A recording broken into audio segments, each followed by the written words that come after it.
يوم الدين. اللهم علمنا وانفعنا بما علمتنا وزدنا علما وفقها وعملا في الدين يا ارحم الراحمين. اللهم انه لا علم لنا الا ما علمتنا انك انت العليم الحكيم.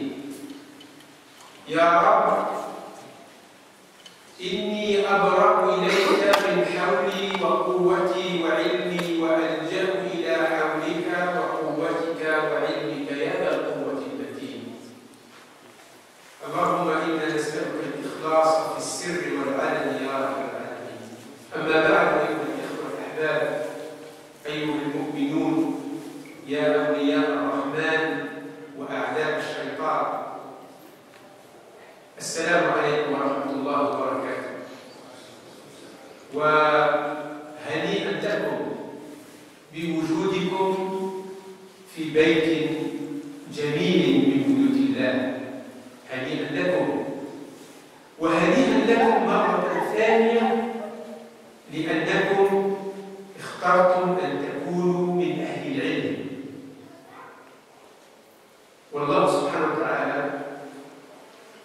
امتدح أهل العلم وجعلهم شهداء على ذاته العلية. Donc, chers frères, je vous remercie et je vous félicite. Je vous remercie de votre présence et je vous félicite deux fois. L'une parce que vous avez ou vous êtes des fidèles de cette mosquée, cette belle mosquée. Vous faites partie certainement de ces gens qui ont le cœur attaché aux mosquées. Donc certes, vous serez, Inch'Allah,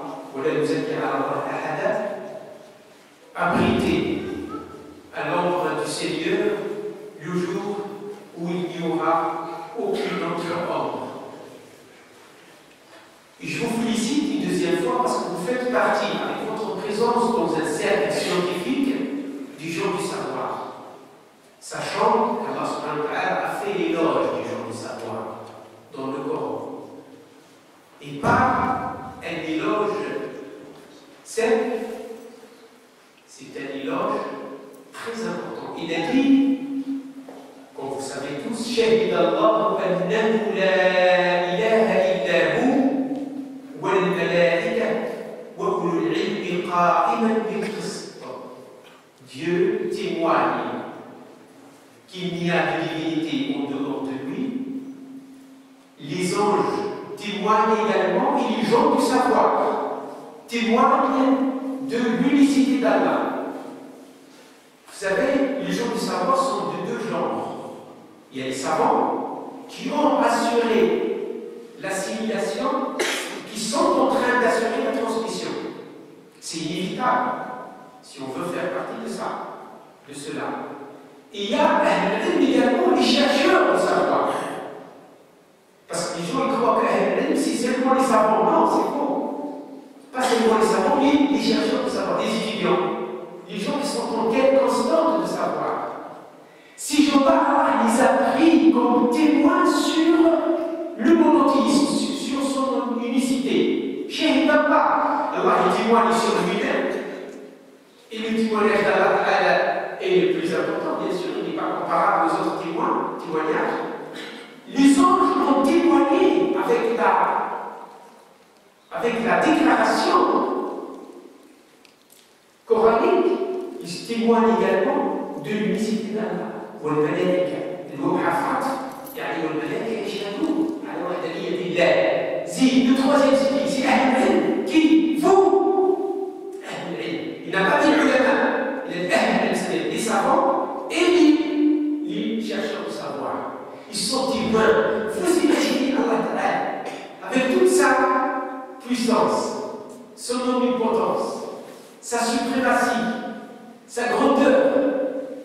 Il prend de simples mortels comme nous, comme témoins sur son existence et son unicité. Mais quel honneur il nous fait, notre Seigneur, gloire à lui. إنه لشرف عظيم يا أيها الإخوة أن يجعلنا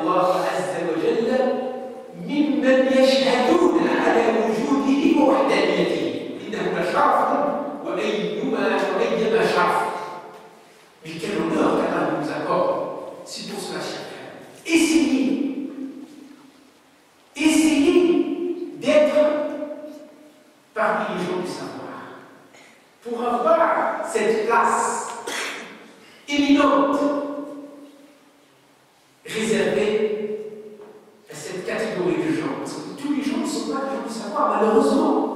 Or, le prophète nous dit dans des hadiths authentiques que ليس بأمتي يقول لنا رسول الله ليس بأمتي إلا عالما أو متعلم. Il n'y a pas dans ma umma qu'un savant ou un chercheur de savoir. Regardez aujourd'hui la Lyon. La majorité de la foi musulmane, elle oublie de savoir, elle oublie d'apprendre. Ou même elle prie, mais c'est très grave. Parce qu'avant, les mosquées des musulmans étaient pleines à craquer. L'Ibn Malik, où il a appris, pas dans une université, ni dans une école, il a pris tout son savoir à Médine, dans la mosquée de Médine. Et il a sorti des milliers de savants, dont des cercles scientifiques comme cela. Comme ce qu'on fait nous aujourd'hui. Donc il y a quoi?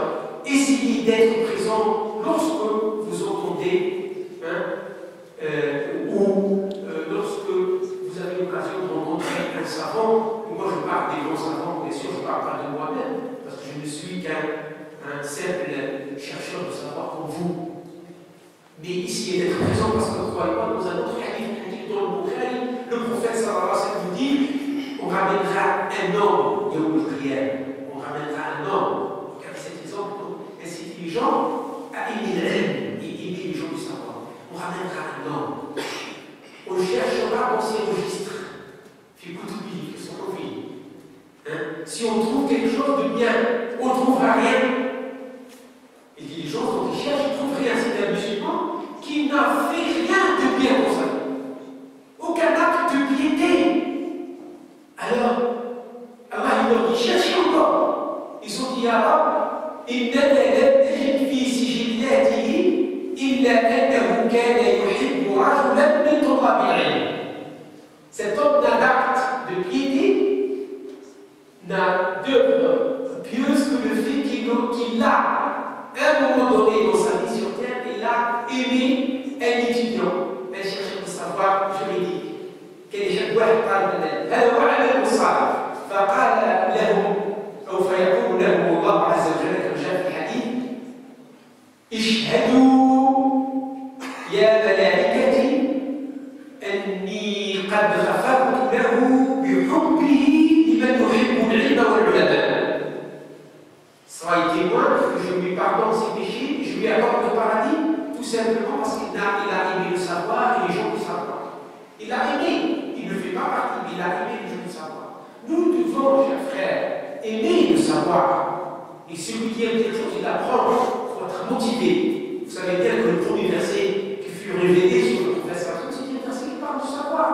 Et qui parle en plus d'un savoir profane, de l'embryologie, qui est une science, aujourd'hui à part entière.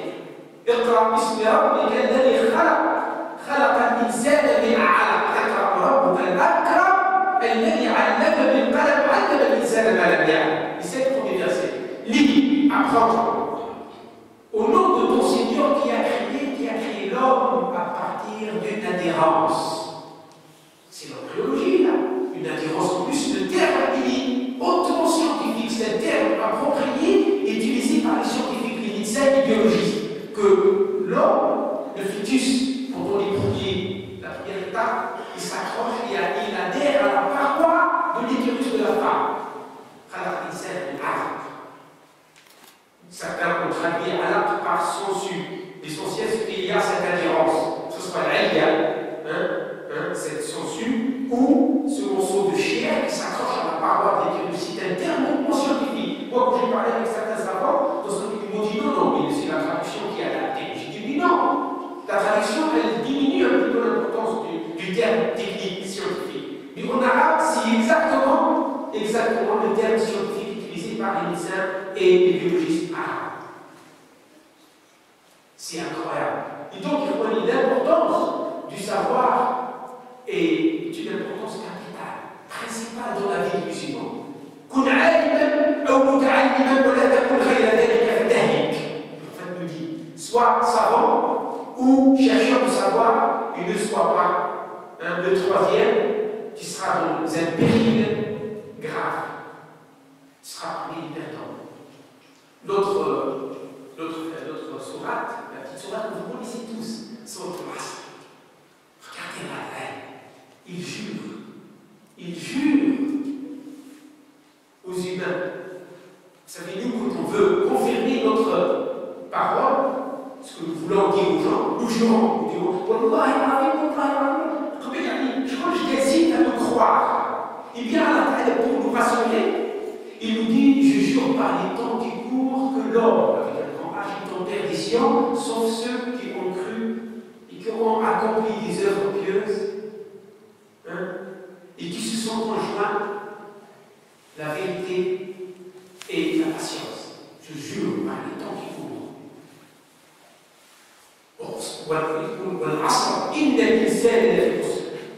Je jure pas. C'est vrai, l'homme, s'il n'exploite pas son temps, il est au péril. Parce que le temps, c'est la vie. Si on n'exploite pas dans tout ce qui nous rapproche de la bataille, on est au péril. Il a un de nous. Normalement, chers frères, les croyants, ceux qui ont cru en Allah, ils sont censés ne pas gaspiller leur temps, ne pas l'exploiter d'une manière mauvaise. Ils sont censés, selon l'enseignement, un vrai musulman, un vrai croyant, doit savoir exploiter son temps. Allah, je jure par les temps qui courent que l'homme est en perdition. Tous les humains sont en perdition. Pourquoi en perdition?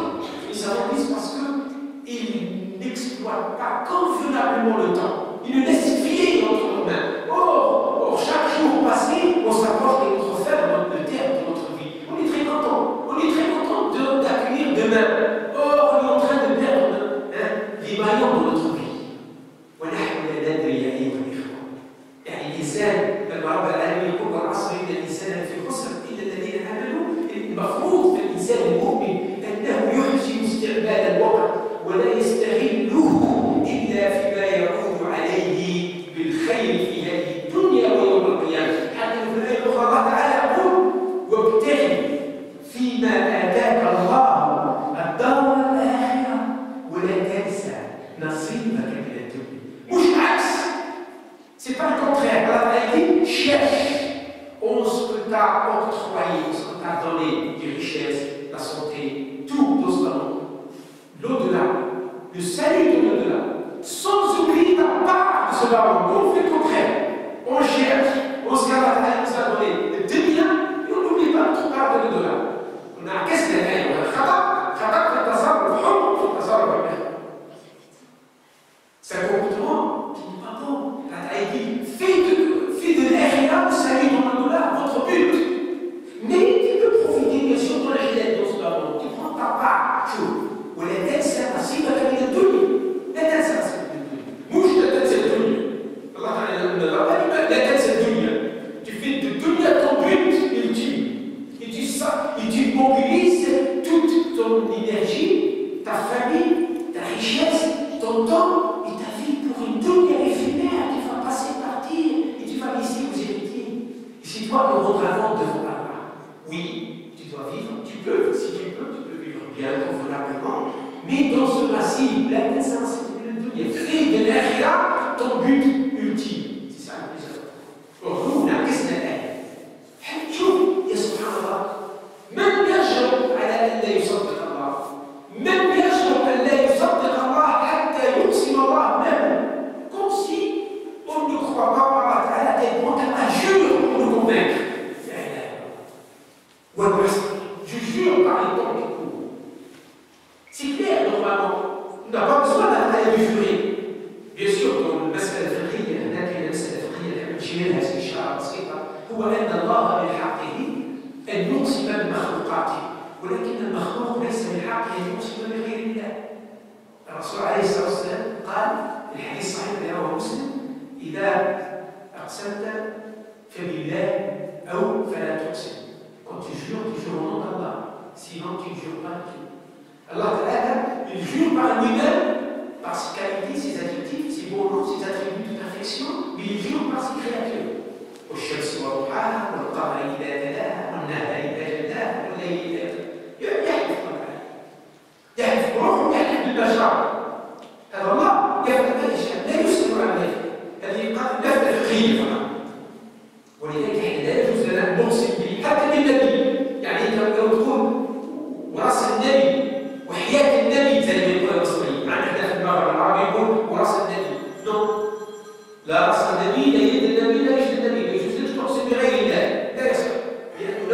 الشرك الخفي. العلم يا إخوة. صدقني عمي لو مش بعطيك واحدة طريقة بسيطة. Je vous donne une toute petite méthode pour faire de ton être, de toi-même, un ilm. Qu'est-ce que tu fais?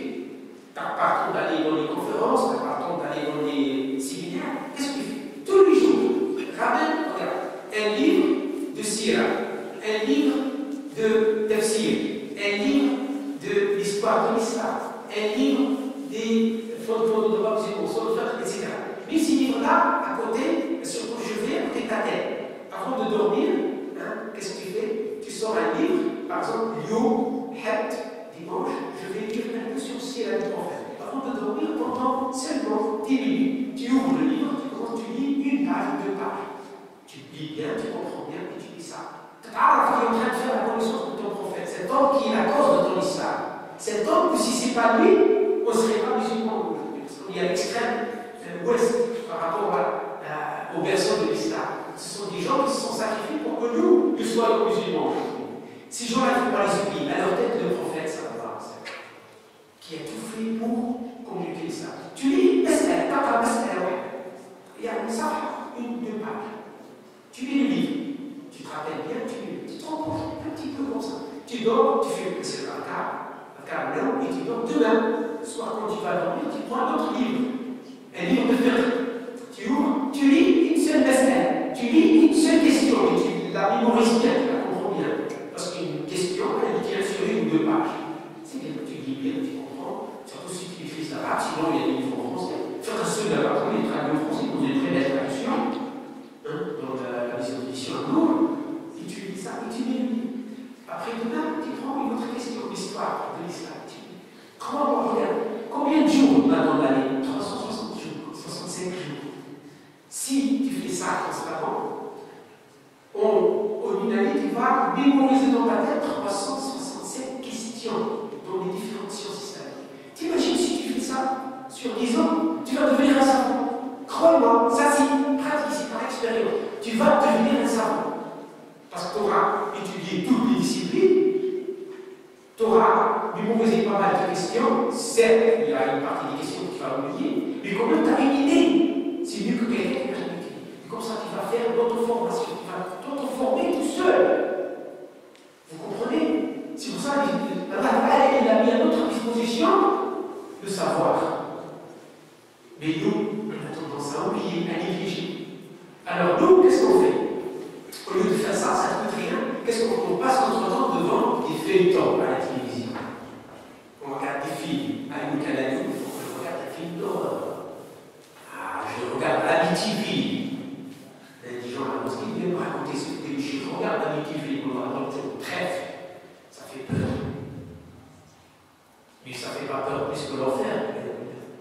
C'est vrai, de temps en temps, dans la journée, dans mon groupe, tu peux regarder un film propre. Un documentaire. Allez, je ne sais pas, عرفوا عن أنفسكم ساعة بعد ساعة كما قال علي بن أبي طالب. Mais n'oublie pas de t'informer, parce que toi et moi, il y a les rois. Et peut-être, je ne sais pas combien on a mis de temps, et je pense que, croyez-moi, les savants disent que tout le monde dans le paradis, entre parenthèses, pas au chômage, c'est-à-dire les musulmans qui auront mérité le paradis, ils trouvent le Jannah. Mais à la ils vont certainement jouir de la béatitude du paradisiaque. Ils Jannah dar madaar, la amal fiha. De qu'est-ce qu'il y a? Tu ne travailles pas. Dunya dar amal. Ils ont dit, sauf dans le paradis, illa ahl al-ilm. Les savants et les étudiants, ils continueront à jouir de ce privilège. Les seuls qui vont continuer à faire leur art scientifique dans le paradis, ce sont les gens qui savent. C'est-à-dire les gens qui aiment bien rester dans le cercle scientifique, le l'ulama. Et ça, après la prophétie, c'est le deuxième grade après la prophétie. La plus haute valeur des gens du paradis après la prophétie, c'est le savoir. Donc il y a des gens qui auront aimé l'ilm, qui ont fait tout pour apprendre et rester dans le cercle scientifique. Dans le paradis, ils vont être connus, désignés comme étant les gens du savoir. Et ce sont eux qui auront ce privilège. Et les savants disent que ces gens-là, ils auront une rencontre avec Allah par jour. Tandis que les autres non, qui vont être un rendez-vous avec Allah par semaine, la nôtre par mois,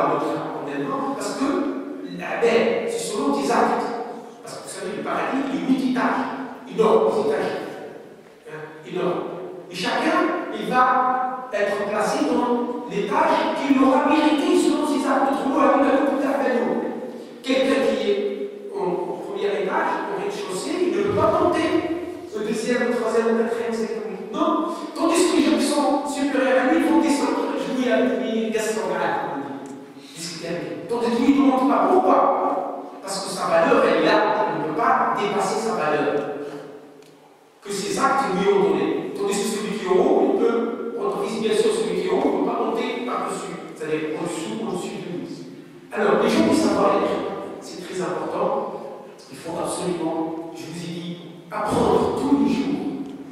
De toute façon, ça va être dans un hadith, peut-être que je termine par là. Dans un hadith, vous savez, il fait beaucoup de dua, le prophète, ça.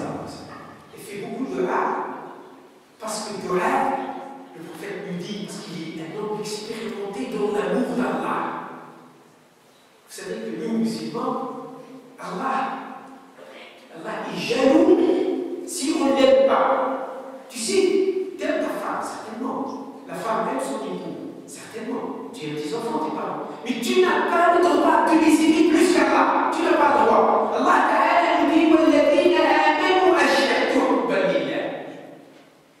Quand tu aimes Allah par-dessus tout, c'est un problème d'affection entre toi et ta femme, tes parents, tes enfants. Allah va te régler ton problème. Et puisque tu m'as aimé, je vais te mettre l'amour dans ta famille. Or nous, malheureusement, parce qu'on n'a pas une bonne éducation spirituelle poussée, on ne connaît pas assez, on le connaît dans les apparences comme ça. On a hérité la conscience d'Allah, donc on est mal informé d'Allah. Allah, il ne n'aime pas que le croyant aime autre chose plus que lui ou du même degré. Et c'est pour ça qu'il dit, les croyants, ceux qui ont cru, ils ont leur amour à Dieu qui est le plus fort. C'est superlatif. L'amour d'Allah, il dépasse tout. Tu n'as pas le droit, mon frère, mon fils, mon père, d'aimer quoi que ce soit plus d'Allah. Tu vois qu'il y a par-dessus tout, et Allah, il va agir dans ta vie, il va te récompenser pour cet amour. Et cet amour, il faut le prouver par des actes de prière, de zakat, saum, le hajj, les dons, la solidarité avec les musulmans, l'amour des musulmans également, parce que Allah vous a dit, il y a l'amour du monde. Allah Ta'ala nous parle, il parle des croyants, il dit, yuhibbuhum wa yuhibbuna. Là, on sort un petit peu du savoir à l'amour d'Allah. Qu'est-ce qui te pousse à aimer Allah? Les savants disent, c'est dans ta connaissance là. Si tu connais Allah, tu vas l'aimer. Si tu ne le connais pas, tu ne vas pas l'aimer.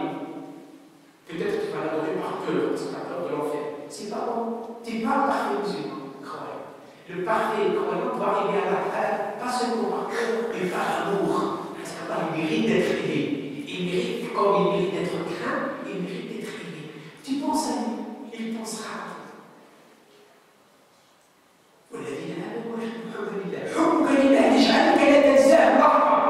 Ton amour d'Allah te pousse à ne jamais oublier, à aucun moment, que tu sois dans l'aisance ou dans la difficulté.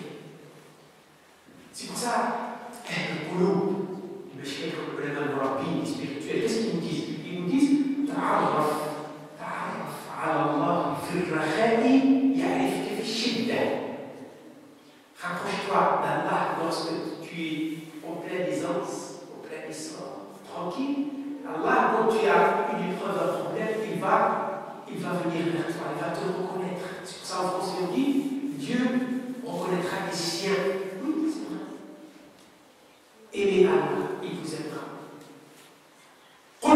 Après, parce qu'il y a des gens qui disent oui, nous aimons Allah, mais quand même, moi j'aime mon argent, j'aime mon commerce, j'aime mon père, j'aime mon papa, j'aime maman, j'aime ma femme, j'aime mes enfants, puisqu'Allah te menace. Il n'accepte pas ça. Il t'a crié, il t'a donné tout, tu dois l'aimer par-dessus tout. On les connaît la belle,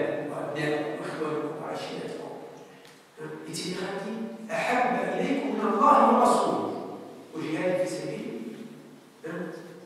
فتربصوا. Attendez. Vous verrez, comme toi tu dis à ton fils, tu l'as cassé. Attends, j'arrive. Tu dis ça à mon père.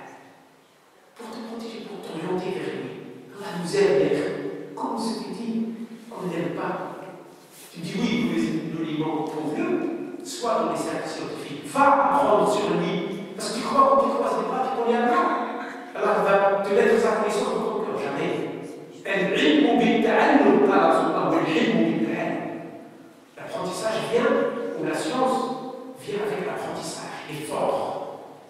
Oui, la patience vient avec l'entretien de la patience. Le fait de s'efforcer d'être patient. Et le ilm يؤدي بك إلى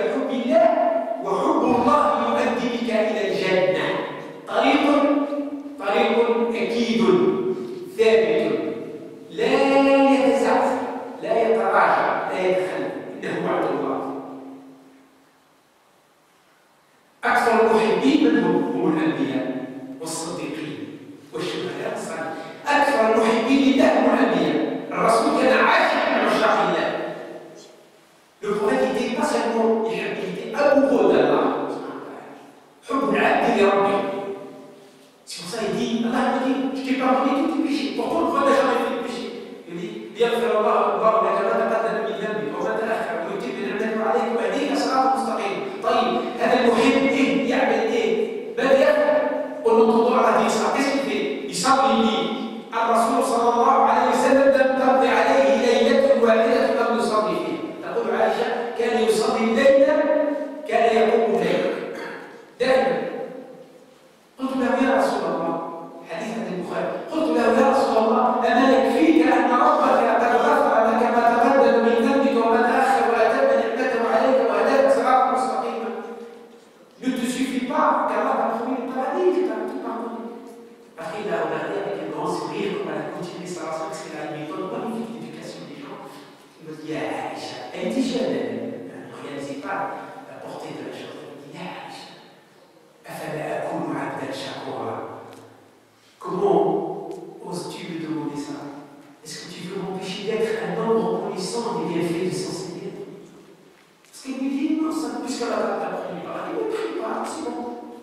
Comment ils pensent les gens, je vous fasse, moi j'ai assuré un pilote, je ne fais pas le péché, je fais les obligations, c'est bon. Non, tu dois réunir là par-dessus ça, même s'il y a des tu dois les faire.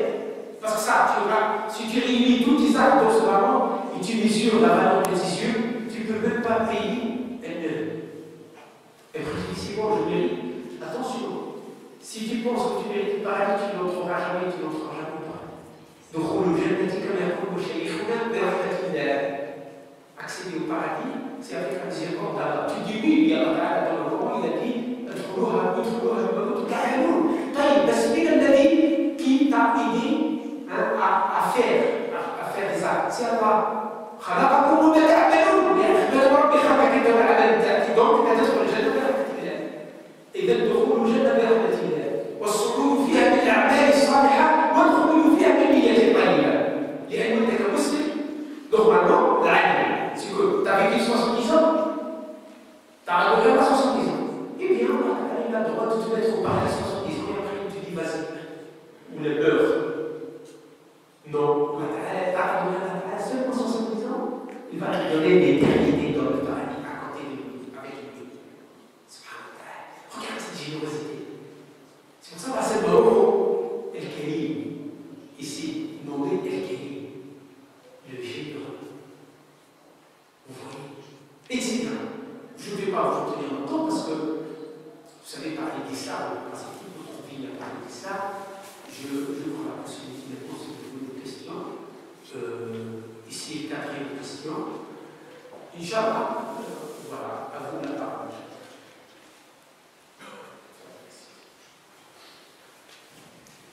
Question? La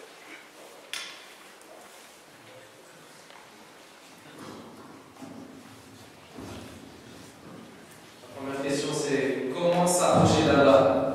Je veux que ma foi augmente et ainsi aimer Allah. Comment faire? Oui, une bonne question. Donc, nous avons tous besoin de voir comment s'approcher d'Allah. Eh bien, s'approcher d'Allah, premièrement, par les obligations. La meilleure chose qui te rapproche d'Allah, c'est d'obéir à ce qu'il t'a donné comme impératif. Après le salat, je vais entrer à l'heure. Là, tout zakat, je m'acquitte de la zakat. Kutiba alaykum siyam, je jeûne. Le hajj, tu fais le pèlerinage. Mais tu le fais comme Allah veut, pas comme toi tu veux. Regarde ta prière, par exemple. Si tu pries ça sauf à l'heure, avant le lever du soleil, tu auras obéi à Allah parfaitement. Et si tu pries ça sauf à 10 heures quand tu te lèves, il y a un grand risque qu'Allah n'accepte pas cette prière. C'est pourquoi? Parce qu'Allah nous a dit, la prière,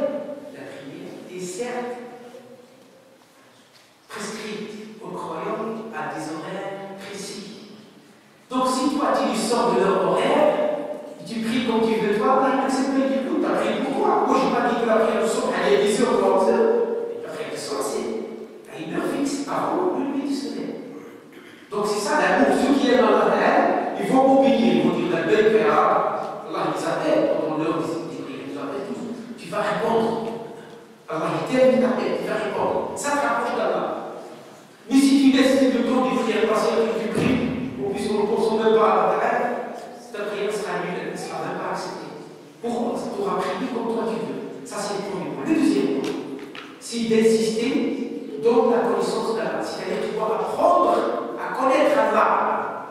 Et comment connaître Allah? Par l'intermédiaire des services scientifiques. C'est d'apprendre.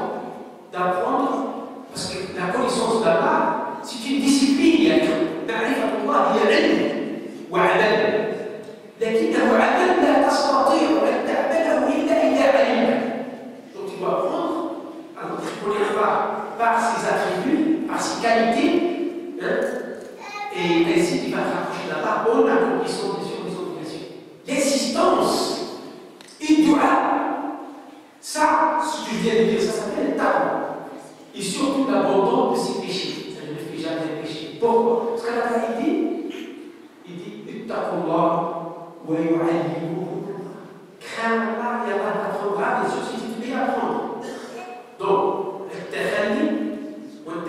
tu te débarrasses de tous les péchés, tu ne fais pas péché, parce que c'est interdit. Ça te rapproche d'Allah.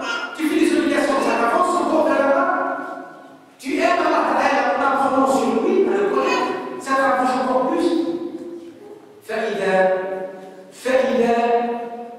regardez ce qu'Allah dit. ولا يزال عبدي يتقرب إلي بالنوافل حتى أحبه. Et mon serviteur continue à s'approcher de moi avec les prières surrogatoires, ou par deux surrogatoires, c'est parce que la prière. فإذا أحببته كنت سمعه الذي يسمع به وبصره الذي يبصر به ويده التي يبطش بها ورجله التي يمشي بها ولئن دعاني لأجيبنه ولئن استغفرني لأغفرن له. يا سلام، tu fais beaucoup de bien, tu t'approches là-bas à tel point qu'Allah tu l'habitais, beaucoup d'Allah tu viens tes oreilles, tes yeux, ta bouche, ta main, tes pieds, c'est-à-dire tes oreilles seront protégées, tes yeux seront protégés, tu ne vas pas faire des exactions de haram, tu ne vas pas marcher vers le haram, et comme ça tu seras quelqu'un de parfait. Voilà, en résumé, ce qu'on doit faire pour se rapprocher de la personne locale, pour évoluer, et pour c'est surtout اشغل قلبك بالله فيحفظك الله من الانشغال بغيره. خلي ton cœur toujours attaché à Allah, c'est le bon travail. فكر في الله تعالى. تكلم مع الله، الله يفهم لغة القلوب. أهدى مع الله، قل يا رب أنا عبدك الضعيف. إذا لم تحفظني فإنني أجيب والأضيع. في هذا المجتمع غاب من les tentations, les fitaines, les épreuves. Tout le monde te pousse vers le péché. Regarde, combien de musulmans dans cette ville? C'est une minorité.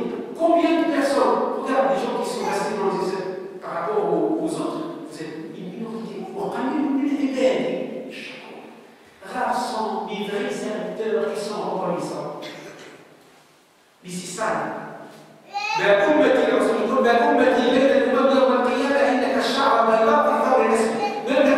étaient déjà minoritaires.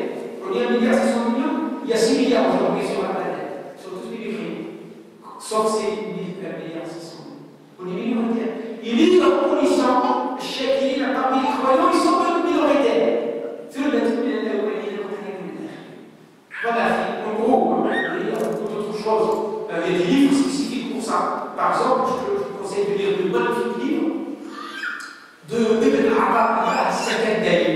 Un grand savant qui s'appelle Ibn Abbas al-Sakandari, c'est l'Égyptien d'Alexandrie qui a écrit les sagesses d'Ibn Abbas. Qui ces sagesses qui va attirer dans les livres, nous l'avons étudié à la base, qui va changer littéralement tous les chiens, notre arrière comme on dit. Agile. كيف تتعامل؟ طبعا فيها هذه الحمد لله الشيخ حافظ على mais c'est un livre d'éducation de premier degré. Vous voyez, voilà notre question. Inch'Allah.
تفاح حتى البلد الله يعني متعلم إذا كنت غير متعلم فتبقى يدك وتخرج ربما تصفي حسابات tu peux vraiment faire des comptes bien comme il faut allez si tu prends un peu de retard c'est pas très grave mais cela ne lui enlève pas l'obligation c'est-à-dire la zakat elle restera zakat vous voyez c'est pour ça je dis bien que ça vous dise pour être clair pour être clean pour être net il faut lier le terme d'échéance de la zakat à un anniversaire lunaire le 27 du Ramadan, le 10 de Ashura, et comme ça tu es tranquille. Parce qu'il y a un risque si tu lis ça à un calendrier solaire, il y a une différence entre le calendrier lunaire et solaire. Comme ça tu es tranquille. Donc même si tu accuses un petit retard pour sortir la zakat pour une excuse, quelle que soit l'excuse, Inch'Allah, c'est pas un problème, et c'est pas grave, tu n'auras pas à rendre des comptes.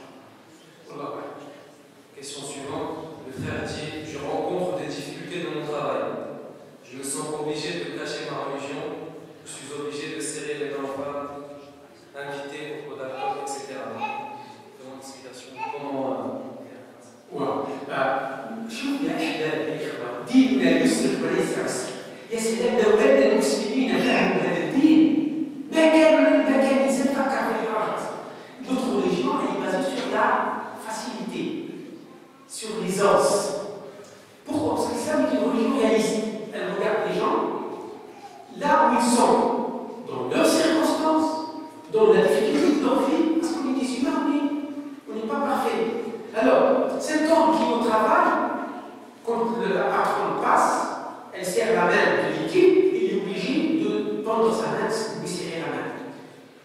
Ce n'est pas grave, puisque tu es dans un cas de nécessité. Tu es dans un cas de nécessité. Ça, si on dit que toucher la femme étrangère est haram, parce que là aussi il y a une divergence. Les savants, les 4 écoles, les chefs de l'Auzari, les autres savants, qui est 20 écoles en islam, ils ne sont pas tous d'accord pour dire que si tu touches une femme comme ça y va, c'est haram, tu vas aller l'enfer. Non, il y a des gens qui ont dit, si tu touches une femme avec une mauvaise intention, c'est vrai, tu es pécheur. Tu vois? Mais même si tu touches quand tu es dans le métro, on est serré, une femme t'a touché une femme. C'est pas dramatique, c'est pas la fin du monde. Tu ne vas pas devenir un mécréant content. C'est une sacrée nécessité. Dans le travail aussi. Si tu vois, si tu lui dis, moi non, je sers pas les mains des femmes, elle va te mettre à la porte et bien.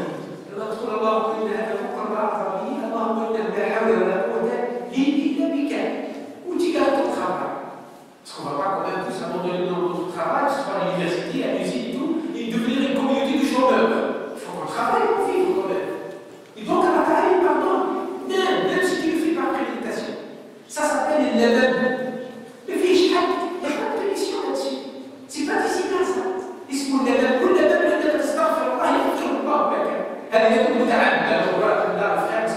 n'est même pas prémédité. Il n'a pas prémédité de serrer la main de sa patronne. En plus, tout le temps, il va manger à se faire sous. Et il est obligé d'aller serrer la main de tous les gens. C'est bizarre. Ils sont éduqués comme ça. Si tu fais pas la misère française, tu te dis oui, il m'a dédaigné. C'est ça leur éducation. Nous, notre éducation, elle respecte le temps et l'espace, la personne. On ne approche pas trop du corps de l'autre. C'est ça la vraie mixité interdite, la mixité tangente, la mixité physique. C'est ça qui est interdit, c'est de se toucher. Mais la présence dans un endroit pour une homme ou une femme, quand la femme est une hajiba, ou la femme est une ça ne fait toucher. Mais se toucher, c'est ça qui est pas bon. Donc, si tu es obligé, on arrête. Là, il faut pour être invité à une table où il y a des pots de femmes. Si tu peux, il ne faut pas y aller, c'est mieux. Et le roi de Zahari nous a dit de ne pas être présent à une table où on boit de l'alcool. مجلس المشرب فيه الخمر لأن شراب الخمر والموافقين مع المالونين sont maudits. 10 personnes sont maudits à la table du vin. Mais toi, là, tu es obligé. Si le patron te dit tu dois venir avec tout le monde parce que tu as sauté quand même, parce qu'ils font ça une fois par an, tu dis ah, je vois que tu ne viens pas, qu'est-ce qui se passe? Alors, tu peux aller une fois, mais tu ne t'obliges pas à boire de l'alcool. Prends de l'eau pour un jus, c'est tout. Ou tu dis alors, mais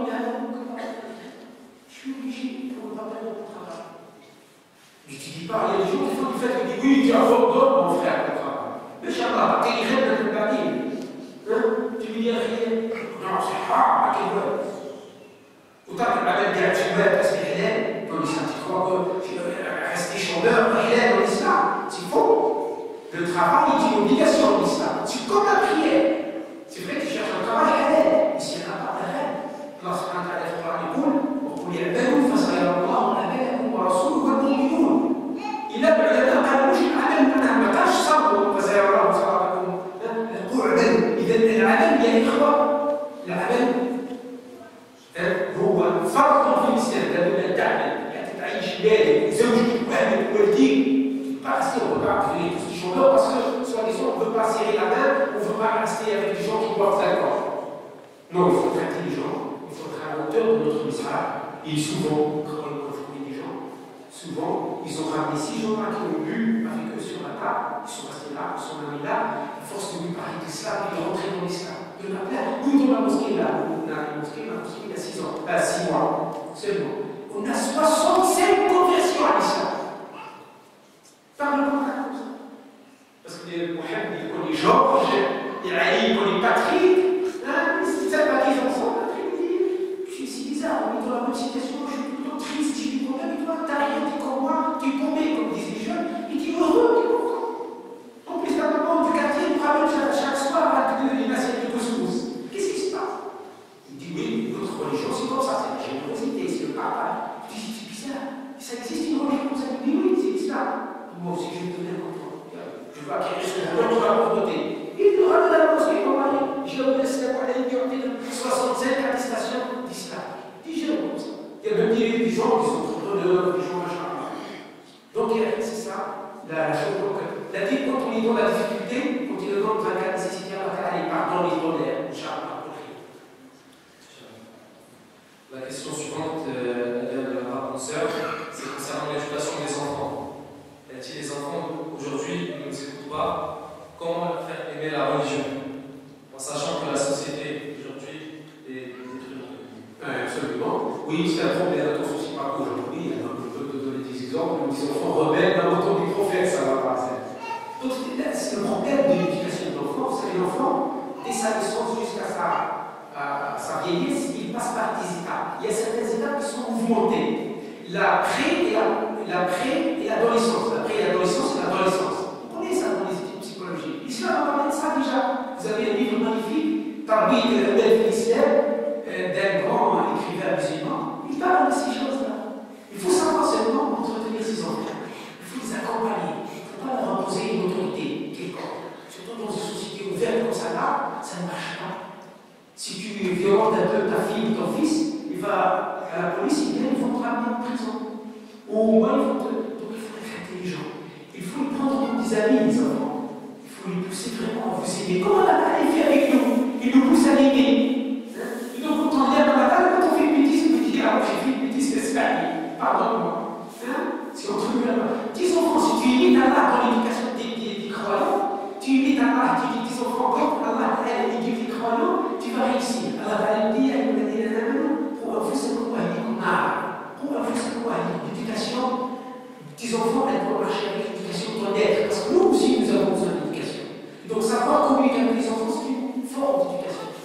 Alors, les enfants, essaient, comme je vous ai dit, tous les jours, il faut qu'ils aient un cours. Tous les jours, un cours sur un prophète. Il ne faut pas les laisser devant leur PlayStation. Attends, leur PlayStation. C'est un gaspillage, c'est pas pratique. Moi, j'arrête le PlayStation. D'autres militaires fanatiques, je dis, les PlayStation, c'est interdit pour l'islam. Pourquoi? Parce que ton fils, il devient fou. Quand il est en train de parler, il fait comme ça. Il ne mange même pas, normalement. Il ne vient pas à table, à la cuisine. Ils sont devenus fous. Il y a des enfants qui sont morts comme ça. On a des documentaires qui parlent de ça. Donc, il faut parler, dialoguer. Il faut pas laisser le vide. Donc, pourquoi je vous dis, la soeur qui a dit ça, je dis là, c'est la faute aussi des parents. Parce que le père, il vient du travail, il s'allonge sur le sofa, sur ses têtes. Sa femme, ma chérie, prépare-moi un thé chaud. Donc elle prépare un thé, elle commence à boire et regarder son film. Quand l'enfant il vient nous parler, il fait recule, laisse-moi terminer. Il regarde son film, il s'en fiche de tout le monde. Après il est fatigué, qu'est-ce qu'il fait? Ah, je vais dormir, il va dormir. Aucun dialogue. Et ça continue jour après jour, jour après jour. Non,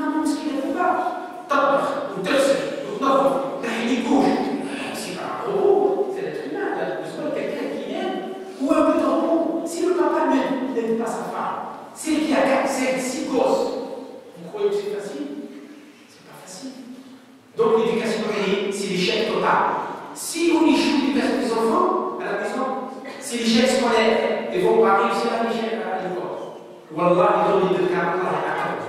Par contre, quand tu éduques les enfants, tu prends au moins 1 demi-heure par jour pour réunir les membres de ta famille, parler avec eux.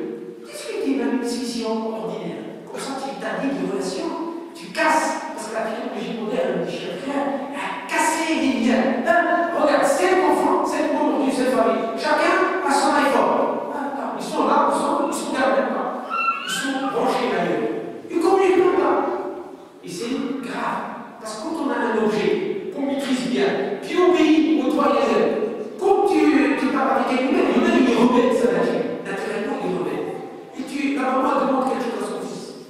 Il n'obéit pas, elle devient violente, ne va pas pareil. Le fils, à son père ou à sa mère, ça casse les liens. Les liens familiaux. Donc il faut les entretenir. Arrêtons de tout ça. Il faut donner un temps au dialogue familial, communiquer, parler de la religion, parler de la vie, tout simplement parler de l'école, parler de l'avenir, parler de l'herba. Un jour, même un quart d'heure par jour, c'est suffisant. Croyez-moi, vos enfants, ils vont être reconnaissants plus tard. Mais si tu casses tout, et quand les enfants, les enfants, quand ils deviennent pré-adolescents, tu commences à les éduquer là. Vous savez, il y a un grand professeur, psychologue américain qui s'appelle Dodson. Il a écrit un livre, sans parler de ça, vraiment, il a donné tous les détails de l'éducation. Il a écrit un livre de l'éducation des enfants de l'âge 0 jusqu'à 6 ans, et de 6 ans jusqu'à 12 ans. Il y a 3 livres. Ici, ce livre, vous allez voir comment. L'éducation de l'enfant commence lorsque l'enfant est bébé dans le ventre de sa mère. Croyez-moi, toutes les études scientifiques prouvent que l'enfant dans le ventre de sa mère, on connaît les voix. Il fait la différence entre la voix de son père et de sa mère. C'est pour ça qu'il l'école là, il met sa bouche sur le ventre de la maman quand elle est en grossesse, il parle à son fils. Il dit, bonjour, tu viens, quand il va sortir? Eux, ils savent communiquer. Bon, aussi, ce que nous considérons comme étant une mauvaise éducation, pour nous, c'est une liberté individuelle, malheureusement. Mais nous aussi, il faut qu'on communique dès le début. Ton fils, tu le mets devant toi, tu lis le Coran devant lui.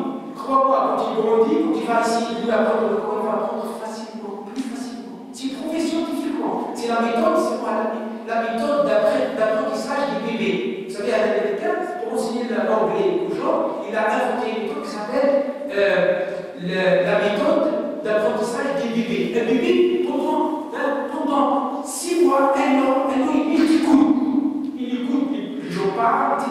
Il ne parle pas, il l'emmagasine. Après un an, il va parler ouvertement à tout le monde. C'est une méthode efficace. Donc, écouter beaucoup, ça te permet d'apprendre. Donc, il faut dialoguer. Voilà. La question suivante, le frère demande, c'est quoi la vraie réussite en islam? À quel niveau? Il y a plusieurs genres de réussite. La vraie réussite de l'islam, si, à mon sens, pour moi, c'est de réussir digne, d'être à l'aise dans cette dunya et d'être bien avec Allah. C'est ça la vraie réussite. Parce qu'il y a des gens qui disent, moi, je veux réussir mon avenir. Il oublie son vrai avenir là-bas. Il dit, je veux réussir une affaire. Il fait une entreprise, il réussit. Pour cette entreprise, il mange le haram, il mélange les usures, il mange le montre, etc., etc. Et après, il amasse l'argent. Il meurt, il laisse cet argent sur lequel il n'a même pas fait de zakat. Lui, il va cramer en enfer. Et sa famille, franchement, il bénéficie de cet argent. Le pauvre. Ça, il n'a pas réussi. La réussite, c'est lorsque tu réussis, tu es stable et à l'aise dans ce moment, tu adores un spectacle, tu fais des sadaqas, tu pas ton besoin. Oui, c'est vrai, il faut travailler, pas de problème. Mais tu te mobilises au niveau de la famille, au niveau de toi, individuellement, au niveau de ton argent, fixe cette milliards pour l'amour d'Allah. Ainsi, si grâce à ta dunya, tu gagnes 10 000, tu as réussi. C'est ça la vraie réussite. Voilà. La vraie réussite, c'est pas avoir un bac ou avoir un doctorat et devenir mécréant, rebelle contre la bataille. C'est pas une réussite, ça, parce que tu vas cramer en enfer, tout simplement. Mais c'est bien d'étudier, de réussir. J'ai dit sans oublier. Elle a répondu à cette question. Elle a dit, ne fais pas de cette dunya ton but ultime. Voilà.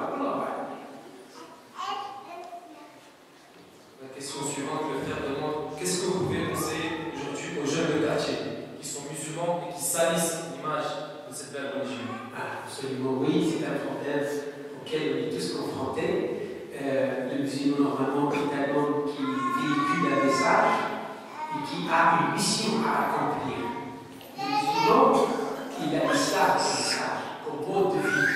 Comme moi, de temps en temps, je rends visite aux prisons et je regarde quand je vois beaucoup de musulmans.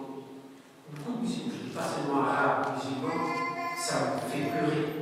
C'est vrai qu'en prison, ils se rendent compte de leur bêtise, ils commencent à revenir à l'islam. Même les non-musulmans, ils se convertissent à l'islam. C'est pas suffisant. Comme on dit, mais il vaut mieux pas que jamais. Alors, je dis à ces jeunes, sachez que vous n'êtes pas comme les autres. Vous n'êtes pas comme les non sans religieux. Vous avez une religion magnifique. C'est la plus belle. Parce qu'elle réunit toutes les religions. C'est la plus belle. Il n'est pas parmi les plus belles religions. Non, elle est la plus belle religion du monde. Allah n'a agréé aucune autre religion par l'islam. ومن يبتغي غير الاسلام دينا فلن يقبل منه وهو في الاخره من الخاسرين. Vous voyez, donc tu saches que tu es un représentant de l'islam. Où que tu sois, dans le quartier, dans le bus, dans le train, à la gare du Nord, à Paris, à Ivry, à Sergi, où que tu sois, tu es représentant de l'islam. Tu te fasses une bêtise, quand tu commets l'exaction, un problème, les gens qui disent perdre l'islam. Si sa religion était bonne, ils n'auraient pas fait ça. C'est pour ça qu'il faut, avant d'agir, il faut réfléchir aux 7 préceptes de l'islam.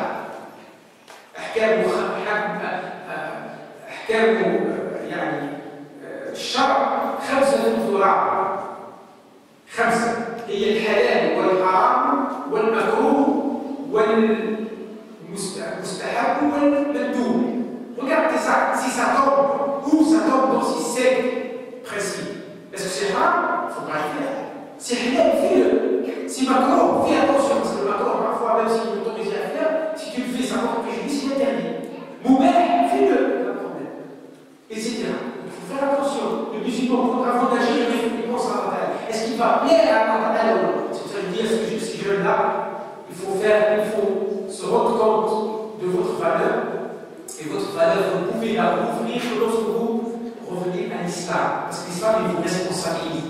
Et je dis aussi aux mosquées, aux responsables des mosquées, faites de la mosquée le cœur de la société, comme on fait nous à Sergi. La mosquée doit avoir des représentants dans chaque quartier, en travaillant avec la télé, bien sûr, avec les associations caritatives, etc. D'accord, je ne sais pas non, nous on travaille comme ça à Sergi.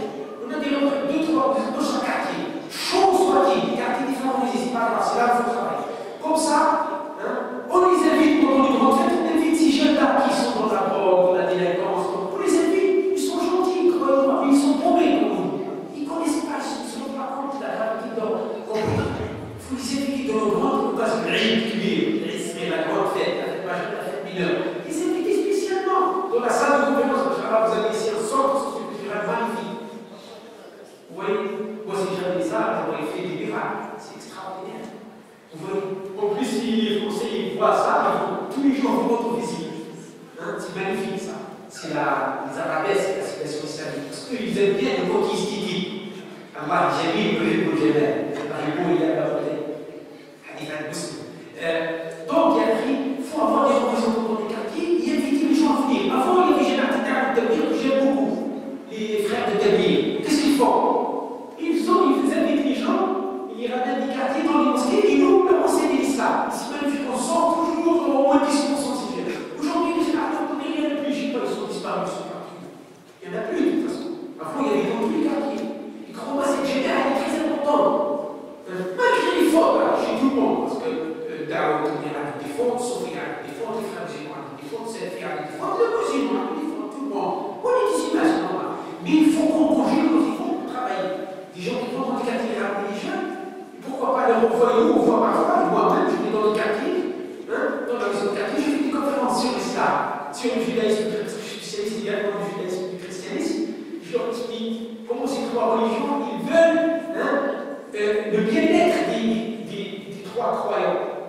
Et croyez-moi, je travaille avec des rabbins dans notre quartier, le rabbin de la synagogue de Saint-Ouen-le-Monde, Kaufmann. Je travaille avec les prêtres protestants et catholiques, ici, magnifique, on fait des conférences ensemble. Et beaucoup de choses, on embrasse l'islam grâce à ça. Pourquoi je n'ai pas posé libre? Moi, je leur dis, les Français qui veulent se convertir, je leur dis,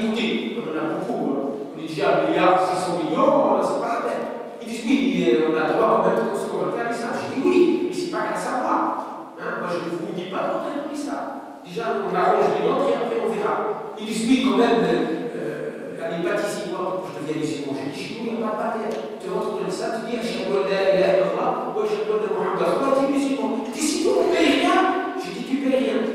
Tu deviens musulman, mais nous, on ne te paye pas, attention. C'est pas comme l'église où les gens qui donnent un tout. Nous, non. Et bien, il y a plein de gens qui viennent vers l'islam. Et nos enfants aussi viennent vers l'islam. C'est une question de jalousie. Quand ils voient un Français qui va vers l'islam, ils disent ouais, moi je prie au théâtre, je dois quand même tenir le chemin droit. Voilà la réalité. Donc il faut que la mosquée agisse, travaille avec les quartiers, sont nos enfants. Nous rendrons compte devant Allah Ta'ala. Ils travaillent avec les autorités musulmans, ils vont dire oui, vous faites du prosélytisme. Ils travaillent avec tout le monde. On dit non musulmans, vous parlez avec eux. Vous les invitez, etc. Pour les sortir de la délinquance. Déjà, si elle reste un arrive, pour qu'ils sont quelqu'un de la délinquance, même s'ils ne nous montrent pas de l'islam. Il faut travailler. Vous avez une belle mosquée, former des équipes de jeunes. Nous, on a formé des groupes, on a fait appel aux compétences, on a fait des groupes, et on fait le quartier. Alhamdulillah.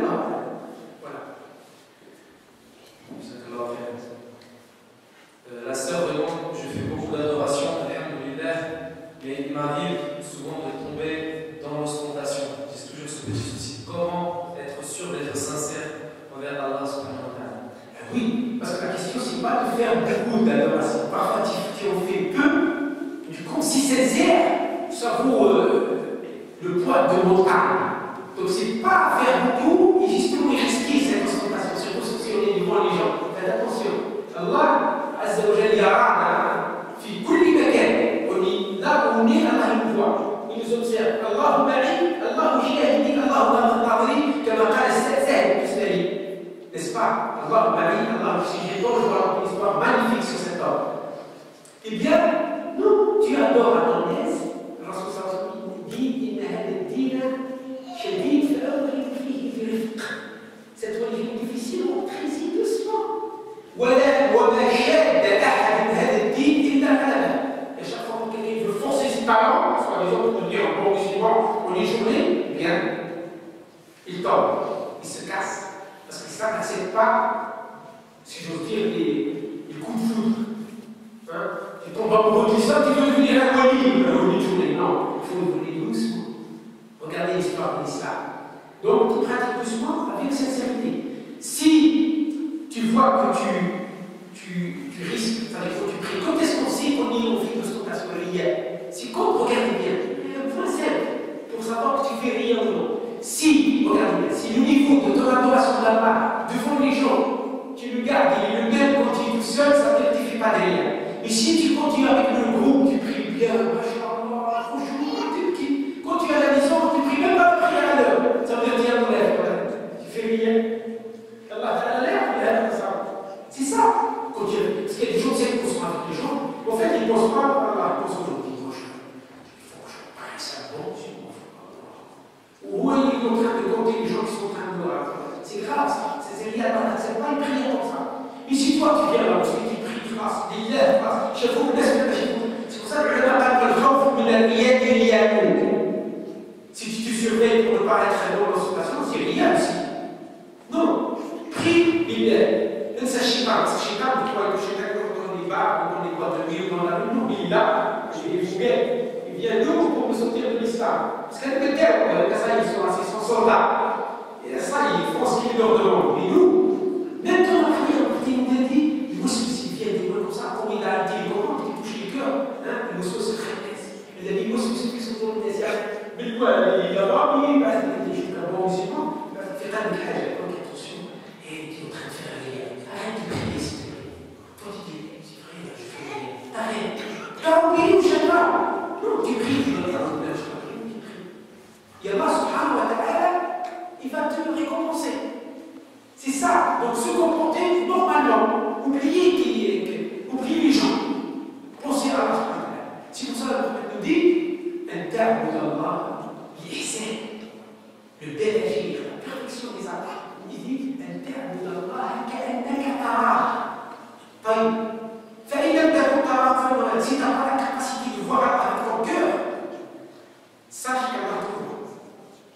C'est-à-dire si tu n'es pas développé tel point de voir Allah avec le cœur, tu sais quand tu essaies de laisser ton cœur se transformer en un œil pour voir Allah, tu vas oublier tous ceux qui sont autour de toi. C'est ça quand tu pries, vous savez quoi? quelqu'un a dit j'ai prié 40 ans. Fi masjid al-Basra, wallah, je ne savais même pas qui prie à gauche et à ma droite. Ils sont tellement concentrés. C'est ça. Donc, ma soeur, je dis, il ne faut pas avoir peur de rien, parce qu'avoir peur de rien, c'est rien. Il faut prier pour Allah, formuler l'intention, se préparer psychologiquement. Prier pour Allah. Il ne faut pas exagérer les adorations, c'est difficile, parce qu'après, vous allez vous lasser d'adorer Allah, vous allez diminuer, après vous allez sortir de l'islam. Priez normalement, à votre aise. Faire des obligations, c'est sûr. Et rajouter quelques prières sur le repas, une, deux, ou quatre prières mini, et c'est bon, normalement c'est suffisant. Faire des dents, parce que quand tu es malade, tu fais des dents, tu vas guérir, même une maladie organique. Parce que ça aurait dit, chaque vendredi, même 10 euros, tu viens ici à la maison, tu dis, il n'a dit, attention, il y a 5 euros, 10 euros, حتى تشفي لي أن الرسول قال داوم مرتبط بالصدقة والله سيشفيك الله العظيم حب كل جمعة يلا va te guérir quelle que soit ta maladie. Moi j'ai vu des gens qui ont fait ça, qui avaient un cancer, qui étaient condamnés à mourir en un mois, ils sont en bonne santé, quand leurs médecins les ont vus, ils se disent qu'est-ce que vous avez mangé? Ils ont dit rien, j'ai fait des doigts. Ils m'ont dit tu pars, doigt il va guérir. Nous, si, doigt, plus la maladie est comme vous. ادعوني استجيب لكم الله صادق قلت يا الله اشفيني بإخلاص voilà إن شاء الله هذا يعني ce que je peux dire concernant ce sujet-là. Essayez de prier pour Allah Ta'ala et oubliez le mot quand il dit الصلاة من الآخرة فإذا دخلت فيها خرجت من الدنيا. La prière fait partie de l'au-delà quand tu es élève qui sont en ce moment. Fais en sorte de faire ça. Quand tu entres dans la prière, voilà, pense, tu sais qu'on va avoir le jour, ça c'était une parenthèse à lui. Quand tu vas avoir autre chose, c'est difficile d'avoir autre chose. C'est quoi? Prépare-toi psychologiquement. Quand tu fais des ambitions, ne parle pas avec les gens. Les gens encore, lesquels tu fais des ambitions, en pensant à la reine, tu fais des ambitions. Après, tu fais de l'acte, parce que chaque ambition, il faut faire de l'acte, c'est une seule, on va quelqu'un. Déjà, tu es prêt psychologiquement, quand tu la prière, parle pas avec les gens en attendant la prière. Tu vois, quand tu attends la prière, tu es en concentration. Si tu vois que tu vas être déconcentré, qu'est-ce que tu fais? Pense à toi après la mort. Pense que tu es mort, que les gens sont en train de pleurer sur toi, tu es dans le cortège funéraire, tu es dans l'attente, les deux anges ils arrivent vers toi, ils te posent des trois questions, maman, comme elle dit, papa, on va faire dans la foule, tu vas voir est-ce que tu peux répondre ou non, tu en dirais des connaissances, parce que c'est ça qu'il faut passer dans l'attente. Vous voyez, etc. Pense à préparer un livre, en fait, comment tu vas te concentrer, t'avoir un rapprochement. Parce que c'est ça, donc je viens de donner. C'est volontaire. Si tu t'habitues à ça, tu vas avoir autre chose. Mais si tu es toi qui viens par exemple, tu commences à compter ton argent, tes moutons, tes biens, bien sûr, c'est. Non, donner. Voilà.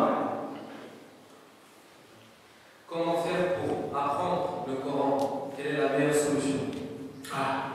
Bonne question aussi. Eh bien, pour apprendre le Coran, il faut tout simplement le comprendre et le vivre. Le comprendre et le vivre. Même en français. Tu le comprends en français, tu l'apprends en arabe. Mais la pratique que tu étudies en français, tu fais l'exégèse, tu comprends. Les paragraphes, les 5 ou 6 versets quotidiens, ou même un verset grand, tu le comprends bien, après tu vas l'apprendre. Tu l'apprends en arabe. Si tu écris en arabe, c'est plus facile encore. Tu divises le verset en phrases, parce que généralement, le grand verset, c'est des phrases. Tu le comprends, et crois-moi, ça va être difficile pendant les 2-3 mois. Mais après, ton cerveau, il va s'habituer à cette méthode, il va mémoriser plus facilement. Par expérience, nous avons pratiqué ça quand nous étions des étudiants à Damas. Nos nous ont dit ça. Comprends et apprends. N'apprends jamais les personnes qui ne comprennent pas le sens. C'est ça.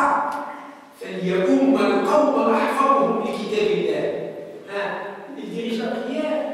L'homme, ça ne veut pas dire celui qui mémorise plus le Coran. Non,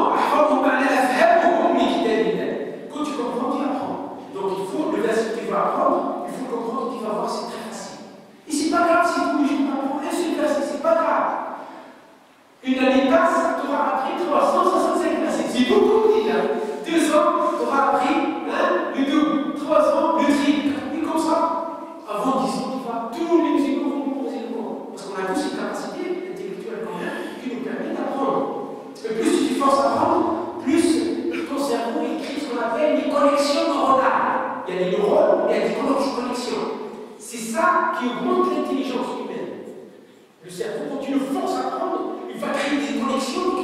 développé au niveau d'intelligence, et ça devient plus facile à apprendre. C'est un entraînement pour le muscle. Tu vois, le cerveau aussi, on entraîne l'apprendre. Mais il faut tous les jours mettre un peu, même un verset parfois, laisse pour nous par l'air, ou la chine à le soir qu'il le révise. Ou le Shabbat, parce que le but d'un livre, مش حفظ القرآن، حفظ القرآن مستحب ولكن فهمه والعمل به فرض. C'est pour ça qu'il y a عالم في جزء عام، عالم يحفظ جزء عام وعالم في السيولوجيا والأحكام، وعندنا واحد حافظ القرآن مع كون ما يفهم فيها والو، قال نقدموا هذا اللي يحفظ جزء عام لأنه حافظ للقرآن فاهم له. ولذلك قال لنا يا أمة القوم احفظهم يعني أفقههم لكتاب الله. هذا هو المعنى. La question du frère est: pouvez-vous nous éclairer sur le crédit bancaire? Oui. À quel niveau? Au niveau des habitations, de la maison, d'achat de maison, ça crédit. Oui, parce que le crédit, on peut l'utiliser pour acheter la voiture, pour acheter les meubles, pour acheter la maison, etc. Eh bien, moi, je vais vous parler de crédit que notre Conseil européen de la recherche a autorisé par nécessité. En fait, c'est pas le Conseil qui l'a autorisé, c'est les textes qui l'ont autorisé. Nous sommes 40 savants spécialistes dans ce domaine, dirigés par Cheikh Qaradawi et d'autres grands savants. Nous avons 4 savants d'Arabie Saoudite, nous avons Cheikh Qaradawi du Qatar, nous avons Cheikh Qoladeri, nous avons Cheikh Ali Taqi al-Uthmani, le grand savant indo-pakistanais. Nous avons d'autres savants du Maroc, de l'Algérie, de la Tunisie, de toute l'Europe, qui sont des savants, qui sont des docteurs en droit musulman sharia. Donc, c'est des gens qui aiment Allah, c'est impossible qu'ils l'autorisent. Ah, c'est pas possible. Mais on a étudié la situation des musulmans en Europe. Et on a vu que les musulmans, pendant un demi-siècle, ils sont là, et la majorité des musulmans, ils sont toujours des locataires. Pourtant, ils habitent ici, ils ont leurs enfants ici, leurs affaires ici, ils ne sont même pas propriétaires de leur argent, leur maison. Et c'est capital. Capital, dans le prophète, il a incité les musulmans à avoir 3 choses. الزوجة الصالحة والدابة الصحيحة السليمة والبيت الواسع. حديث أنت مسلم. Il faut que les musulmans possèdent 3 choses. الزوجة الصالحة pour l'éducation des enfants. الدابة السليمة, la monture saine, c'est-à-dire une voiture bien qui ne te fait pas tomber au pas au milieu du chemin, ça va s'établir dehors. Et la maison convenable, grande, pour que les gens puissent dormir tranquille. Surtout que dans l'islam, c'est interdit de mettre une fille et un garçon ensemble, dans un seul lit, dans une seule chambre. Le prophète dit quand ils atteignent 7 ans, il faut les séparer. Enfin, les tomber là, on fait ma vache. L'islam est très catégorique là-dessus. Nous avons vu que les musulmans n'arrivent pas à s'approprier leur maison. Pourquoi? Tout simplement parce qu'on a un verset coranique qui nous interdit, bien sûr, c'est clair. Mais ce verset coranique, il a ses circonstances. Et comme aujourd'hui, on n'a pas de banque islamique en Europe, surtout en France, qu'est-ce qu'on fait? On reste comme ça. Moi, je connais une personne qui a payé sa maison 3 fois. Le prix de sa maison 3 fois, ça fait 60 ans qu'elle paye, elle est dans la maison en location très chère. Et donc, si elle ne peut acheter 3 maisons avec le prix qu'elle a payé cette maison, c'est rare quand même de mettre les gens dans le mal, de ne pas être payés. Donc, on a dit, on a fait une étude sur l'Europe, on a trouvé que les Français, les musulmans français sont les plus lésés. Et on a dit, si tu es dans un quartier mauvais, pas bon, un quartier défavorisé, il y a de la drogue, il y a de la violence, il y a des armes, il y a tout, des cambriolages, etc. Et tu ne peux sortir de ce quartier qu'à l'aide de l'achat de ta maison principale. Avec le crédit bancaire, tu peux le faire dans un cadre de nécessité, parce que tu as besoin. Bien sûr, si tu peux emprunter d'une banque islamique sans intérêt, c'est bien. Si tu as de la famille qui sont riches, ils peuvent te prêter de l'argent, prêter leur ça sans intérêt, c'est bien. Mais on n'a pas ça. Eh bien, on ne peut pas dire aux gens, car on a crevé dans cette situation. Non. Surtout qu'on est devenus maintenant des citoyens à part entière. Vous voyez? Donc, le Conseil européen, à la majorité, pour ne pas vous mentir, on a voté à la majorité l'autorisation temporaire de l'achat de la maison principale, la maison d'habitation, avec un crédit bancaire, puisqu'on n'a pas d'alternative. Quand il y avait des savants, 3 savants qui ont dit non, on a dit donnez-nous une solution. Rappelez-vous, si tu es riche, si ça vous aura dit, eh bien,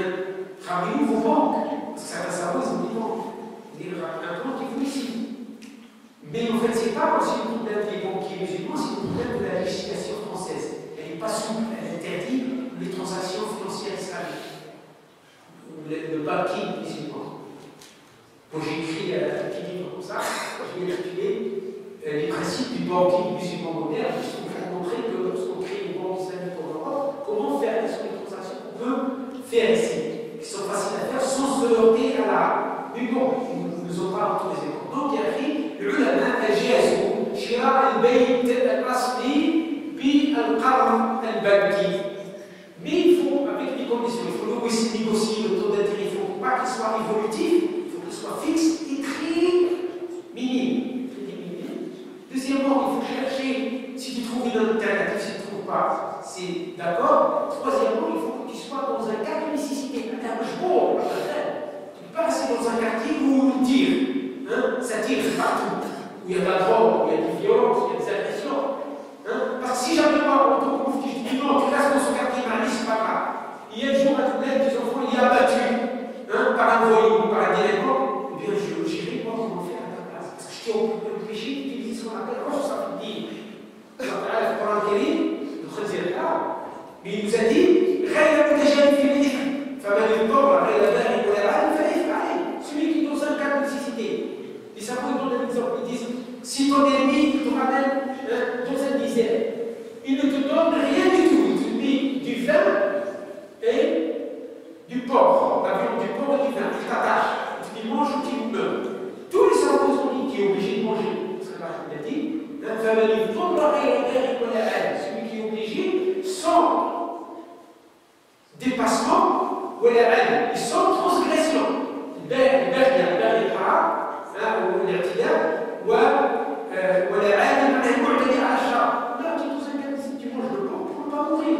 Même l'abed, même si tu tombes dans un désert, les savants ils ont dit est-ce qu'il est autorisé à un musulman qui a faim dans un endroit où il n'y a pas de nourriture, qu'il y a un cadavre d'un homme, est-ce qu'il peut le manger? Oui, mais il faut pas un musulman, ils ont dit oui, tu peux le manger pour ne pas mourir.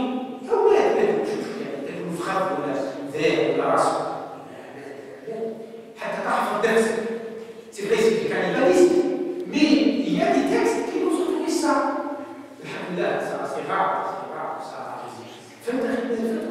Donc il y a des conditions. Donc on n'a pas, il ne faut pas comprendre mal le fait quand même 40 savants, je ne joue pas avec ça, un texte, ils ont dit, c'est toi de voir. Nous, on a dit, si tu es vraiment obligé, tu achètes la vie. Puis si tu n'es pas obligé, tu continues à louer. Pas de problème. Wallah.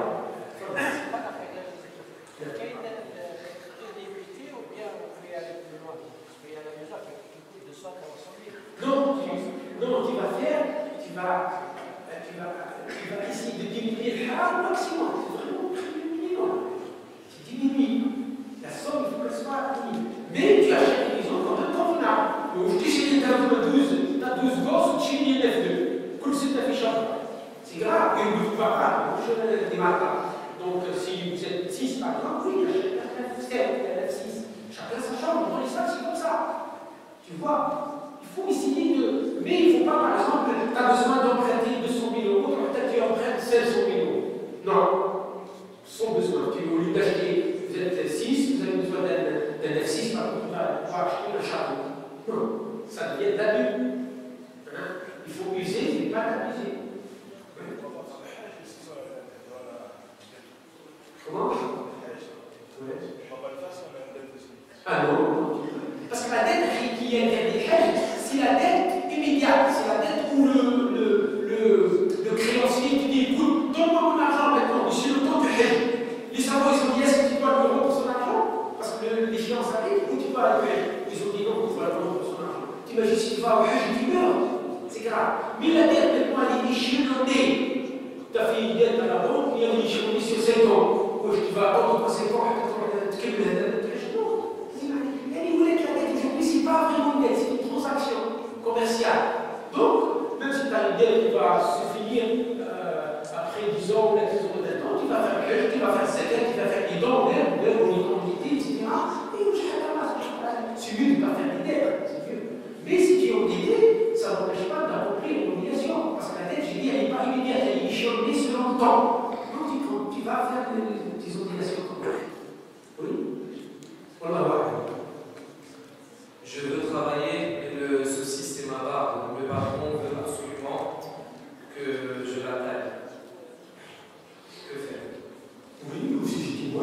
n'arrive pas, c'est pas grave. D'abord, c'est une sunna, c'est pas une obligation. وتعريف السنة ما هي؟ العلماء كلهم حتى الشيخ الألباني في المجلد السادس عندما عرف السنة واش قال؟ قال السنة هو أمر نبوي أو فعل نبوي أو خلق نبوي إذا فعلته أجرت وإذا تركته لم تحاسب عليه. يعني الناس يفكر السنة كما يروح جهنم، لا مو صحيح. لو كان واحد يسمع صباح tu crois que يوم القيامة il dit viens, toi t'as prié, t'as jeûné, t'as fait le bilan, t'as fait tout. Alors non, mais tu mérites d'en faire quand même. Il dit pourquoi il dit parce que t'es rasé là-bas. Pourquoi ça c'est une question logique? Il n'y a aucune punition pour la personne qui abandonne la sunna. Regardez, je vous donne la preuve.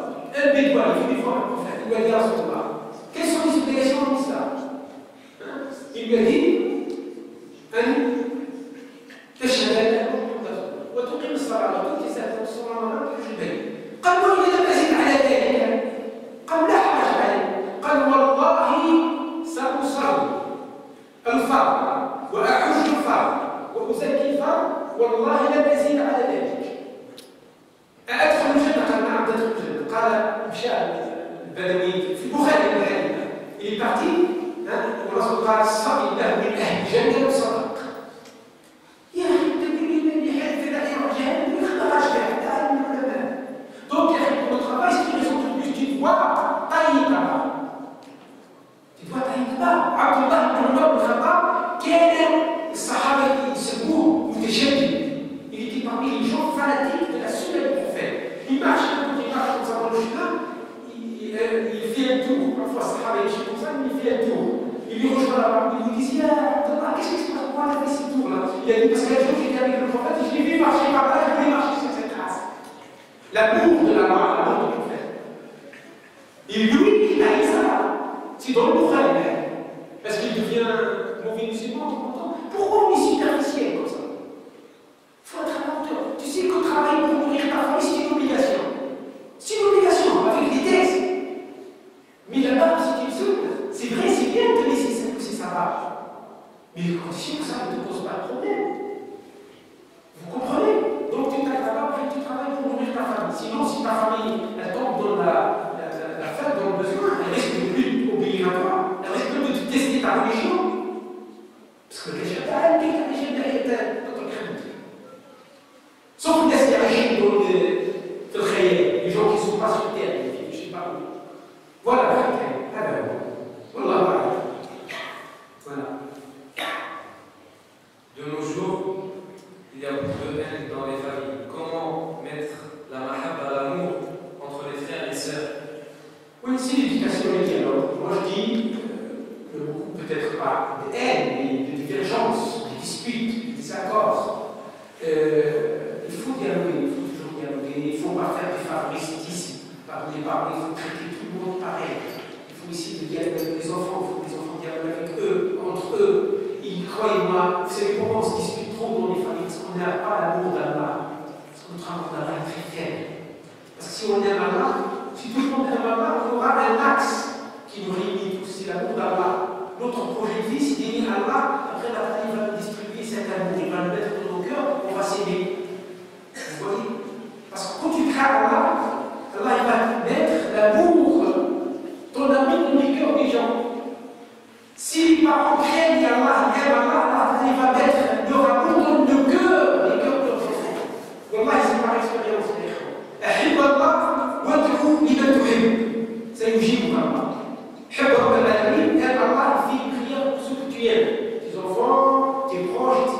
Et Allah, il va leur mettre ton amour dans le cœur, donc quand tu leur demandes quelque chose, ils obéissent. Ils vont s'aimer entre eux, mais à condition qu'ils aiment Allah, parce que l'amour d'Allah, c'est la source de tout autre amour. Relation dans ce parole. Voilà, on a fait. Comment aimer Allah et son messager plus que tout? Oui, en suivant son chemin, on les connaissons très bien, on ne peut pas les connaître, on n'étudie pas leur qualité, et en suivant leurs préceptes, leurs enseignements. Et donc, c'est ça, c'est avec la science. On s'approche plus d'Allah, de son prophète. Et pour prouver cet amour, il faut obéir. Comme je vous ai dit, il faut prier la prière à l'heure. Il faut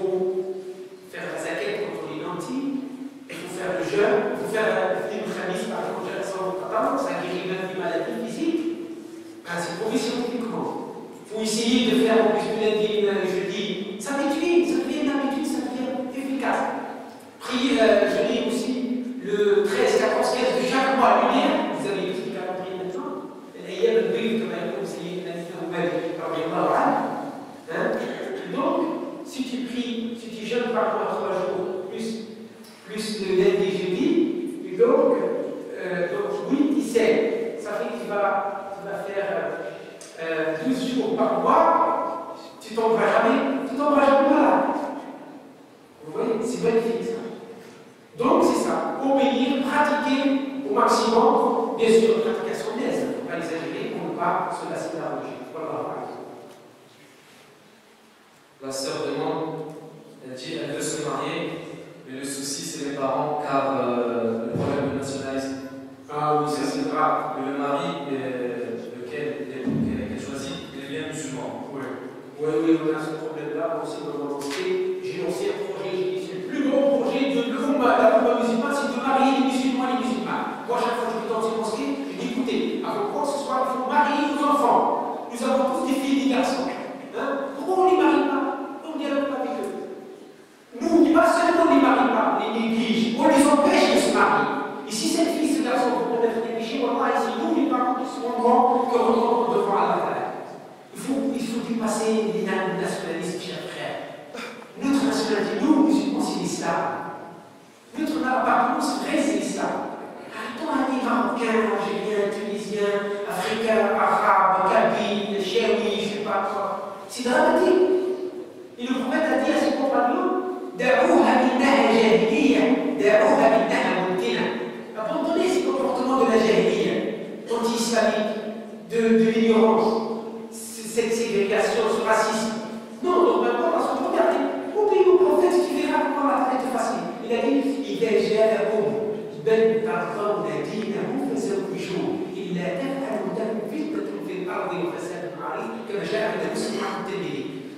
si, regarde, un homme, regardez bien la précision.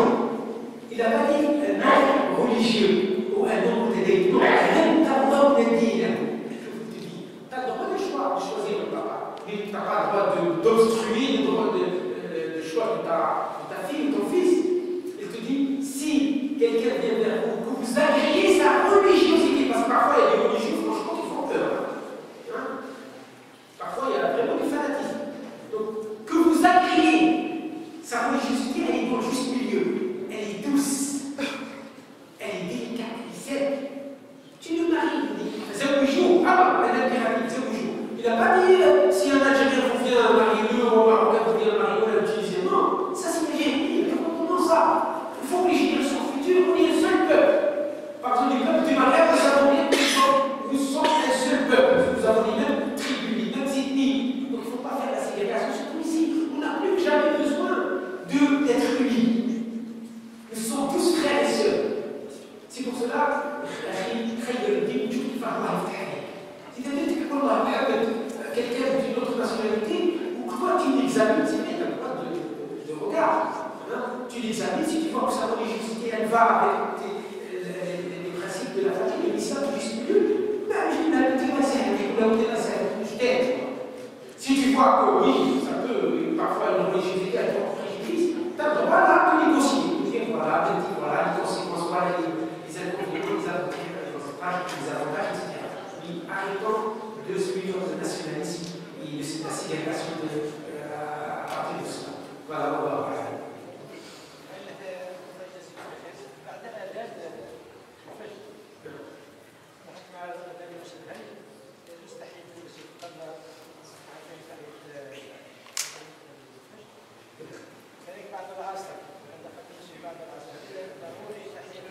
نعم السنة الصحيحة أن تحية المسجد واجبة وليست سنة يعني واجبة صح لما قال لا تحية المسجد هذه لازمة فبعد العصر لا نصليها ولكن يا أخي الله حديث صحيح ابن مالك رضي الله عنه قال إذا وجدتم الحديث الصحيح فاضربوا بقول عرضها وفي رواية قال إذا وجدتم حديث صحيح فهو مذهبي ولذلك أهل الحديث وأهل الفقه عموما قالوا أنه إذا دخلت المسجد في أي وقت يجب عليك أن لا تجلس حتى تصلي تحية المسجد لأن تحية المسجد موجهة لرب المسجد لله تعالى قال هل عندنا نذر عن واحد تخش تقعد c'est pareil. Quand tu vas dans la mosquée, que ce soit un temps agréé ou un temps interdit, tu fais quand même ta vie. لا تعتمد بالوقت انما تعتمد بدخولك للمسجد بشرط ان يكون قال الفقهاء يقول بشرط ان يكون دخولك للمسجد للمكث فيه. فاذا كنت مر على المسجد مش واجب عليك تعمل تحيه المسجد. فاذا تريد ان تدخل المسجد تنتظر الصلاه قال ولو دخلت بعد العصر يجب عليك ان تصلي ركعتين تحيه المسجد ولو بعد الفجر نفس الشيء. تحيه المسجد واجب. وهو انت بدل ما تعملش الصلاه الرجال صلي قبل ما تصلي النافله، صلي تحيه المسجد ولو بعد الاذان، صلي مثلا تخليه بمينيت وربع ساعه بعد الاذان، صلي تحيه المسجد هي الاولى واجبه قبل ما تجلس، بعد ذلك تصلي سنه الفجر وتنتظر الصلاه الفرض. ولذلك فلا تختص بزمان. قال الفقهاء تحيه المسجد تختص بالمكان وليس بالزمان. الزمان هي اللي dispensée de temps. Donc la salutation de la mosquée est une sunna appuyée, elle est liée à l'endroit qui n'est pas au temps. كان يصلي يعني رغيبة الفجر في البيت ويأتي للمسجد فيصلي تحية. يجوز لا حرج. نعم. بشرط أن يكون هو صلى الفجر في بيته بعد دخول وقت الفجر. بعض الناس يصلوا سنة الفجر في البيت قبل ما تدخل الأذان قبل وقت الصلاة.